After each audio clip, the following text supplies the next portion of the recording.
En Creuse, c'est la guerre, mais pour de faux. L'association Creuse Airsoft organise des jeux de guerre avec des histoires qui peuvent être complexes. Vous allez le voir, on découvre cette activité avec Marielle Camp et Hugues Perret.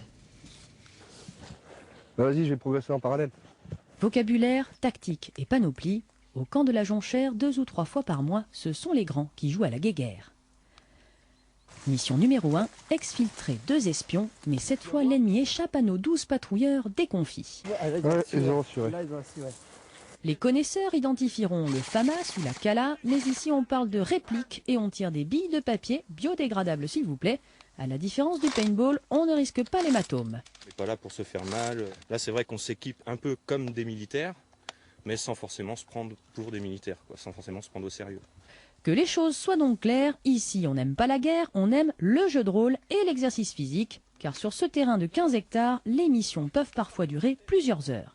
Notre jeu repose sur des actions qui sont scénarisées, de recherche d'objets, on peut faire également des missions d'accompagnement. On est seulement limité par notre imagination dans l'airsoft et donc on peut développer beaucoup de scénarios.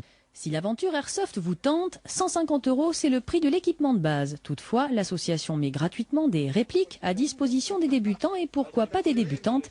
Car si vous êtes bien peu nombreuses dans les rangs, sachez mesdames que c'est un bon défouloir au grand air et qu'en plus, vous ne serez pas de corvée de patates.